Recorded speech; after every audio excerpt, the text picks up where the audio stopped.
주가의 향방을 알 수 있는 힌트, 기업에게 직접 듣는 IR 정보, 노다지 IR 노트에 있습니다. 고정 댓글을 타고 오세요. 일본 갔다 왔으니까 중국 잠깐 갔다 오고. 예.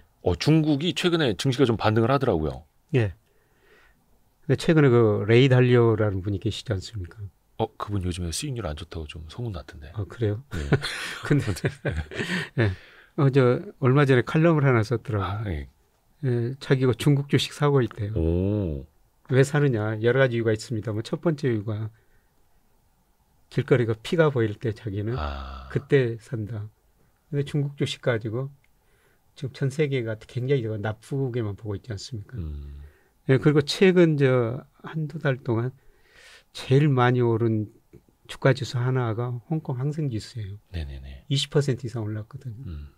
근데 우리 그 금융회사들이 그 홍콩 그 ELS 팔아가지고 얼마나 많은 손실을 입혔습니까? 그렇죠.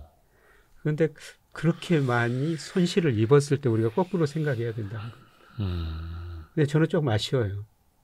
네, 그래서 거기서 그렇게 많은 손실을 입었으니까 뭐 우리 금융회사들이 다시는 이제 홍콩 ELS 안 팔죠. 근데 이럴 때 팔아야 된다는 거예요. 오히려. 예. 이럴 때 더 떨어질 게 없으니. 예. 근데 또 한 번 또 대여가지고 금융사들은 또 그 결정 못 할 거예요. 못 합니다. 위에서 결제 안 해줄 걸. 예. 야, 너 제정신이야. 홍콩 ELS 홍자도 꺼내지 마. 근데 그렇게 거꾸로 생각해야 된다는 겁니다. 왜 그런 말 있죠? 진짜 길거리에 피가 낭자할 때가 투자할 때이다. 예. 그게 설사 당신의 피일지라도 이런 말이죠. 이번에 저 홍콩 ELS 그렇지 않습니까? 근데 이제 중국이 뭐 상하이 증시만 하더라도 올해 들어서 한 5% 이상 반등을 했고, 홍콩 H 지수는 그보다 더 크게 반등을 했더라고요. 예. 중국에서 왜 경기 부양책 좀 많이 쓴다고 하는데 경기 부양책도 작년에도 많이 나왔던 걸로 알고 있고, 근데 올해는 이게 어떻게 달라진 거예요? 크게 달라진 건 없는데요. 네. 예, 중국 물가가 뭐 작년 12월 1월 달에 마이너스였거든요. 디플레 빠지 않느냐. 네네네. 이런 우려가 많이 나왔는데 최근 소비자 물가 보니까 1% 정도로 플러스로 돌아섰고요. 예, 그다음에 중국의 M2 증가율이 8% 정도로 많이 낮아졌어요. 네. 예, 그런데 중국은 이제 물가 상승이 낮으니까 지금 다른 나라들은 물가 상승이 높으니까 통화를 긴축해야 되는데 네네네. 중국은 물가 상승이 낮으니까 통화정책을 신축적으로 운영할 수가 있다는 것입니다. 예, 그리고 중요한 거는 제가 명목 GDP로 주가를 평가하는데요. 미국 주가 제일 가대평가됐고 일본 주가도 가대평가됐어요. 근데 우리 주가하고 중국 주가는 가소평가형이 있거든요. 그러니까 주가라는 거는 장기적으로 제자리 간다는 겁니다. 가대평가됐으면 떨어지면서 제자리 가고 우리나라나 중국처럼 저평가돼 있으면 오르면서 제자리 간다는 겁니다. 그래서 우리 주가나 중국 주가는 지금 저평가됐기 때문에 저는 제자리 가는 과정이라고 보고 있어요.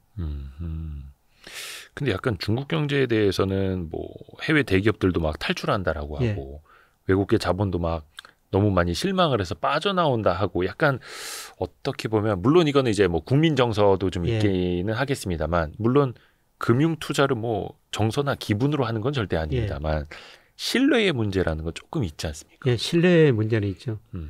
근데 신뢰 이상으로 감정이 좀 섞여 있는 것 같아요. 맞아요. 예를 들어 제 조카가 대학에서 중국어를 가르친 교수거든요. 네. 학생들이 중국어 배우러 별로 안 온다는 겁니다. 그만큼 좀 중국에서 물론 중국이 이거 잘못한 게 많죠. 신뢰를 많이 떨어뜨린 게 그거는 많은데요.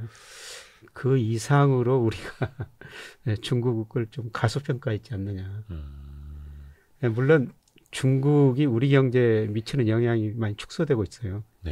근데 어제 4월 수출입 통계가 발표됐는데요. 1월에서 4월까지 보니까 우리가 수출에 차지하는 미국 비중이 19.2%, 중국 비중이 18.8%. 2002년 이후로 처음으로요. 뭐예요? 우리 수출에서 중국 비중이 미국 비중보다 낮아진 겁니다. 많을 때는 거의 26%까지 갔어요. 그렇죠. 20% 중반. 2018년 무렵에. 그걸 정점으로 계속 하락하고 있는데요. 뭐 여러 가지 이유가 있겠죠. 근데 가장 중요한 거는 세계적 기업이 지금 중국에서 빠져나오죠. 베트남, 뭐 저 인도 같은 데로 예. 가고 있지 않습니까? 그렇죠. 그래서 기업들이 빠져나가고 있으니까 우리나라에서 중간재를 덜 가지고 가는 거죠. 그래서 과거보다 중국 경제, 그러니까 우리 경제에 미치는 역할은 많이 그 축소되고는 있는데요. 예, 그런데 우리 저 감정적으로는 그 이상으로 지나치게 좀 가소평가하는 제 느낌입니다. 물론 이제 우리나라 산업 구조적으로 뭐 반도체도 그렇고 스마트폰, 자동차 그 공장이 중국에서 뭐 다른 데로 또 이전을 예. 하다 보니까 우리가 중간재를 중국으로 넘기는 것도 좀 줄 수밖에 없고 예. 하지만 그래도 중국 경제 전반적으로 봤을 땐 또 투자 측면에서는 너무 과소평가돼 있다. 예. 예. 예, 중국 경제가 뭐 극단적인 위기는 아니죠. 예, 그동안 뭐 7%, 10% 성장하다가 지금 4 내지 5% 성장, 중성장 시대에 접어든 거예요. 그렇다고 중국 경제가 뭐 1, 2% 성장은 안 할 겁니다. 예, 그거는 중국 그 소비자들이 있거든요. 네네네. 예, 중국의 소비자 1인당 국민소득이 2019년에 1만 달러를 돌파했고요. 작년에 보니까 이제 13,000달러를 돌파했더라고요. 예, 1인당 국민소득이 1만 달러 돌파하면요. 그 나라 소비가 꾸준히 늘어납니다.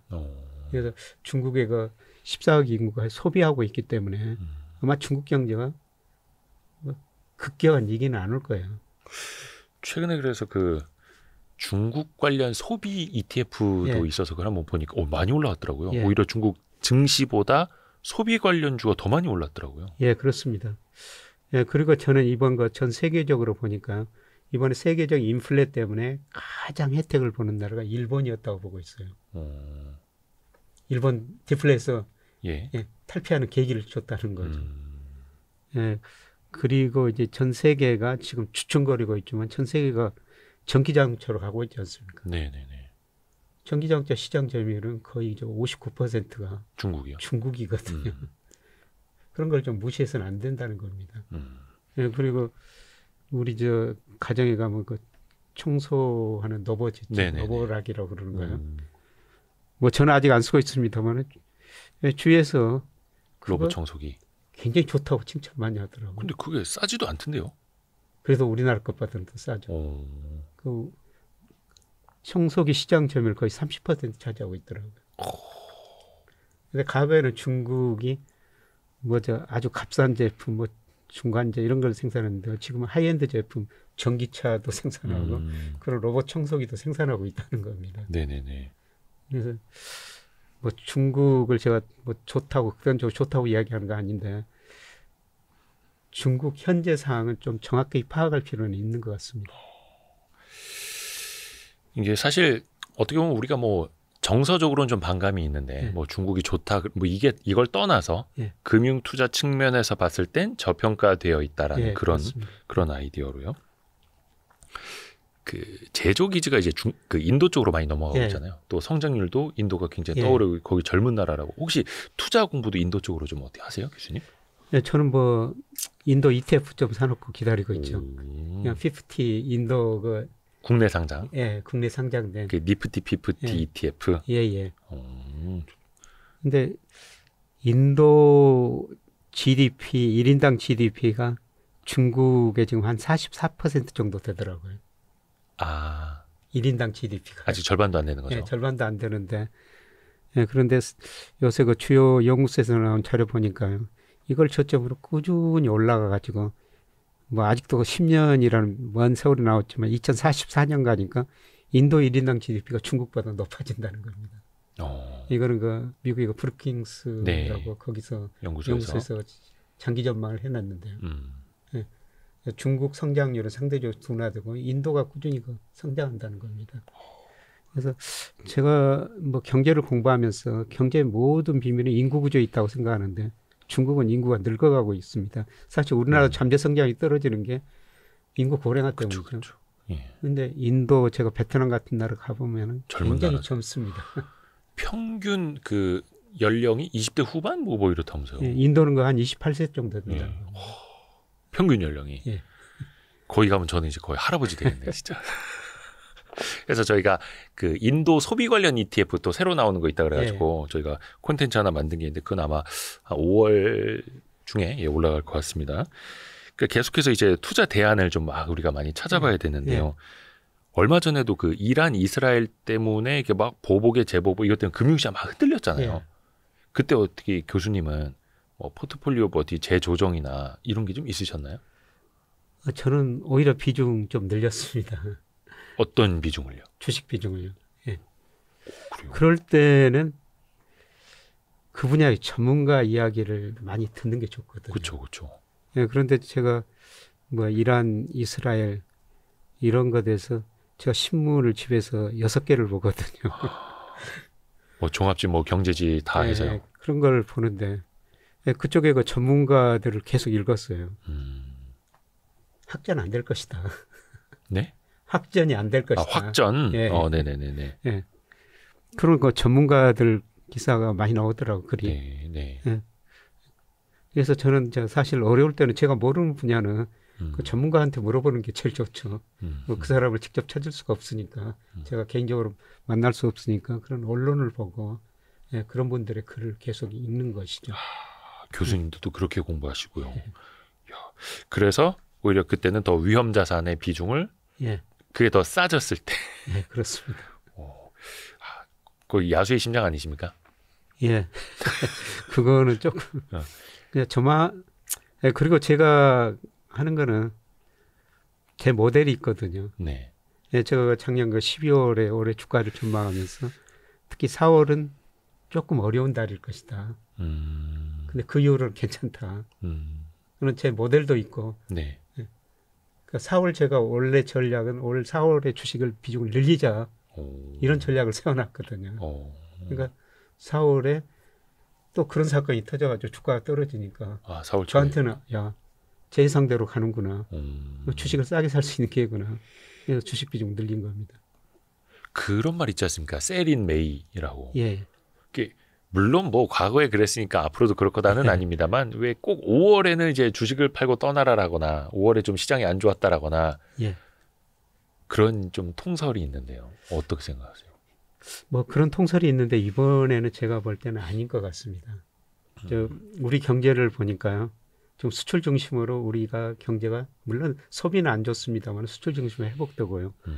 예, 그다음에 저는 그 돈의 이동을 계속 지켜보고 있는데 예, 그동안 은행 금리가 높으니까 돈이 은행 정기예금으로 갔어요. 네. 근데 한때 5% 갔던 정기예금 금리가 지금 3.5% 미만으로 떨어지고 있거든요. 네. 그러다 보니까 매월 한국에서 M1, M2 증가를 발표하는데 그동안은 은행 그 정기예금이 많이 늘다 보니까 M2 증가율이 M2가 상대적으로 더 증가했어요. 예. 예, 그런데 최근에 보니까 M2보다는 M1이 상대적으로 더 증가하거든요. M1이라는 것은 요구불예금, 수시 입출금식 저축성예금.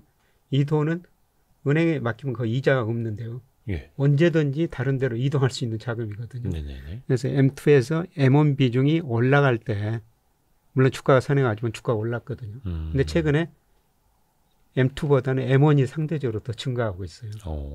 그러니까 그동안 은행 고금리 때문에 은행에 정기예금에 맡겼던 돈들이 그리 덜 가고 이제 어디로 갈까 고민하고 있다는 겁니다. 이제 기대 수익률이 뭐 주식시장이 높다면 주식시장으로 가고요. 부동산 시장이 기대 수익률이 높다면 부동산 시장으로 가는 거죠. 이게 어딘가 이제 장전이 될 수 있는 총알 느낌인가요? 그렇죠. 그것들이 늘고 있다는 겁니다. 그래서 돈의 이동을 봐도 그렇고 예. 수출 중심으로 회복이 되는 예. 걸 봐도 그렇고 예. 뭐 갑자기 막 또 뭐 변수가 뭐가 생길지 모르니까 변수긴 한데요. 뭐 또 중동에서 무슨 사태가 벌어질지 좀 제발 좀. 또 뭐 그런 거 미래는 굉장히 좀 불확실하죠. 근데 이제 항상 투자 시장이 있으면 금융 시장에서 사실은 하루도 조용할 날이 없잖아요. 네, 그렇습니다. 그 온갖 변수 속에서 또 같이 살아야 될 테고요. 예. 근데 이제 수출 중심으로는 당연히 그 중에 반도체가 중심에 있는데 예. 그러면 이제 반도체 관련주도 투자에서는 좀 긍정적으로 혹시 보시나요? 예. 저는 업종별 비중을 정할 때요. 네. 우리 수출에서 비중이 뭐가 늘어나는가 그걸 보거든요. 아하. 근데 작년에는 자동차가 많이 늘어났어요. 예. 자동차 수출 비중이 작년에 8%에서 11%까지 늘어났거든요. 어허. 네, 저는 그거 보고 작년에는 자동차 투자 비중을 늘렸죠. 네네네. 근데 작년 10월부터는 수출 비중에서 자동차 비중은 상대적으로 줄어들고요. 반도체하고 선박 두 개가 늘어나요. 아. 그러니까 작년 10월부터는 저는 종목은 그렇게 많이 투자는 하지 않습니다만은 주로 ETF로 투자하는데요. 근데 종목 중에서는 뭐 그걸 보고 반도체하고 선박 비중을 늘린 거죠. 오호, 대박 나셨겠네요. 뭐 대박보다는 그냥 예. 적당한 수익률 중박 이상. 그런 아이디어로 예. 이것도 물론 이제 장기적인 예측도 같이 들어가야 예. 될 테고 특히 예, 뭐 그렇습니다. 조선주 같은 게 특히 그러니까요. 예. 아하. 근데 조선주에는 뭐 긍정적 부정적 시각이 다 들어가는 것 같습니다. 근데 제가 뭐 거제나 울산 뭐 강의를 가니까요. 네네네. 현장에 그 조선업체 담당자들은 굉장히 낙관적인 이야기를 많이 하더라고요. 그동안 5, 6년 정말 힘들었대요. 저가 수주 받아가지고 그쵸. 고생을 했는데요. 한 조선소 가보니까 저가 수주가 이제 다 없어지고 올해 15% 남았대요. 내년부터는 다 없어진다는 겁니다. 아, 저가 수주 과거 했던 것도. 했던 것도 올해 15% 남았대요. 오. 내년부터는 다 없어지고 고가 수주 받아갖고 예. 앞으로 5년 동안은 이익 많이 늘어날 것이다. 뭐 그런 긍정적인 이야기를 하더라고요. 근데 문제는 이제 일할 사람이 없대요. 그동안 그 조선업종이 나쁘다 보니까 임금도 못 올려줬고, 네. 그다음 사람들이 지방으로 일하러 안 온대요. 그렇죠. 예, 그래서 결국은 뭐 인도네시아 사람들, 네. 뭐 필리핀 사람들, 외국인 노동자들. 그게 외국인 노동자들이 지금 조선업계 2만 명이 넘는데요. 그거보다 많이 들고 있는 건가요? 예, 예. 우리나라 사람들 힘들다고 일 안 하니까요. 네. 근데 그 사람들이 그 나라에서요, 그런 관련 기술을 공부하신 분들이에요. 오, 그래요? 예. 그래가지고 뭐 E7 비자라고 그러는데요. 그 비자 자격증 있는 사람만 데려다 쓰기 때문에 뭐 일 시키면 금방 잘 배운다는 겁니다. 아, 그럼 이제 조선소 인력난은 어느 정도 해소가 되고 있대요? 그렇죠. 예, 그런데 이제 문제는 뭐 그러면 제가 당신네에서 주식 사도 되겠습니까? 물론 샀습니다만. 아, 그렇게 직접적으로 여쭤보세요? 예. 오. 예, 그래서 그 이런 건 하나 주의하세요 그러더라고요. 네네네. 예, 그동안 그 5, 6년 동안 어렵다 보니까 유상증자를 많이 했대요. 네네. 그래서 물량은 많습니다. 아, 주식 수가 많이 늘어났습니다. 예, 예, 예. 그거는 조심하십시오. 그러니까 시가총액만 볼 게 아니라. 예. 그러면 재무적으로는 어떨까? 앞으로도 뭔가 자본을 더 많이 조달할 그럴 가능성도 있을까요? 조선업체들이? 지금은 그렇게 조달할 필요는 없는 것 같아요. 이익을 그렇게 이제 많이 내기 시작. 이제는 또 현금이 들어오는 예, 흐름이니까. 근데 이거는 과거에 했던 유상증자. 그래서 주식 수가 많이 늘어난다. 주식 수가 이미 많이 늘어나 있다. 그래서 요거는 이제 EPS 중심으로 우리가 본다면 예. 또 따져볼 게 좀 많이 있겠네요. 예, 그렇습니다. 근데 어떻게 보면 이제 교수님이 물론 이제 이렇게 맥을 짚어주시는 게 거시경제인데도 디테일하게 하십니다만 또 투자 아이디어는 굉장히 심플하게 가져가시는 것 같아요. 예. 저는 정말 그 투자자들한테 말씀드리고 싶은 거는 예. 자기가 아는 것만 투자하십시오. 심지어는 제 말도 믿지 마십시오. 아이고, 예. 예, 그런데 정말 안타까운 거는요. 요새 그 제 사칭이 굉장히 많이 생겨가지고 아직도 매일 많아요? 신고해서 예. 아직도 많아요. 예, 지금도 매일 신고하는데요. 계속 뭐 생기고 예, 그다음에 그 사칭에 속으신 분들이 학교로 찾아와가지고 저한테 하소연을 하십니다. 주로 60, 70대 어르신들이에요. 어떤 분은 4억을 잃었다. 주택을 담보로 2억을 빌렸다. 그래서 저한테 오셔가지고 참 하소연을 하시는데. 가짜 김영익인데 예, 가짜 예. 김영익한테 예, 보내셨대요 돈을? 예, 예. 4억을 보낼 수가 있구나 돈이. 예. 근데 그래서 제가 말씀드린 거는 기대 수익률을 낮추셔야 됩니다. 대부분 그런 분들 저한테 하소연하고 그다음에 와서 말씀 좀 들어보고 이메일도 많이 받는데요. 대부분 기대 수익률이 너무 높으신 분들이에요. 그러니까 속이는 사람들이 너무 나쁘지만은 기대 수익률이 낮으면은 거기다 돈을 안 맡기시거든요. 그렇죠, 그렇죠. 예. 제가 확실하게 5% 보장하겠습니다. 이러면 그쪽 돈 안 보내죠. 예, 그렇죠. 예, 그리고 사기인지 아닌지는 이거. 확인할 수 있는 간단한 방법이 있거든요. 금융감독원에서 그 허가받은 투자 자산운용사나 투자 자문사 이거는 그 대하식으로 응답을 할 수가 있대요. 네네네. 근데 그 애는 대화를 할 수가 없습니다. 그렇죠, 그렇죠. 예. 원래 1대1 투자자문은 이제 투자자문사 이상만 가능한 예, 건데. 예. 근데 그런 것들이 계속 대답을 해주지 않습니까? 근데 제가 보니까 뭐 제 조교라고 해가지고 제 뭐 매니저라고 해가지고 이 친구들이 계속 정교하게 대답을 해주더라고요. 그러니까 매니저를 사칭한 사람들. 예. 네. 아, 공부도 많이 해서. 네, 공부도 많이 했습니다. 김영익 박사님이 어디 유튜브에서 해주신 이야기를 막 받아 적어가지고. 그렇죠. 그걸 공부해가지고 저하고 똑같은 이야기를 하는 거예요. 그러니까 속으실 수밖에 없다 그런 생각도 듭니다. 근데 이제 김영익 교수님이 채권 괜찮다고 하신 거 들으셨죠? 예. 저희한테 한 2억 보내시면 예. 저희가 또 막 몇십 % 내드리겠습니다. 예. 막 이렇게. 예. 이게 참 또 근데 이런 걸 보시는 분들은 또 안 당하실 분들인데 안 보시는 분들이 예, 그렇습니다. 또 이제 손해를 보시고 그래서 항상 그 사칭 계정 정말로 주의하시길 예. 바라겠고요. 그래서 얼마 전에 또 뭐 연예인 분들이나 다 같이 기자회견도 하기는 했는데 예. 그 뒤로 사실은 또 실제로 바뀐 건 아직도 없고. 예. 그래서 조금 줄어들긴 했습니다.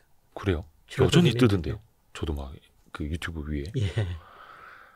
그래서 빨리 좀 이거 좀 근절할 수 있도록. 예. 그리고 근절되기 전에도 여러분이 각자 또 주의하시길 또 바라겠습니다. 오늘 또 바쁘신데 아유, 멀리까지 와주셔서 너무 감사드립니다. 불러주셔서 고맙습니다. 우리 김영익 교수님께 감사드립니다. 고맙습니다. 네, 고맙습니다. 아유, 고맙습니다. 고맙습니다.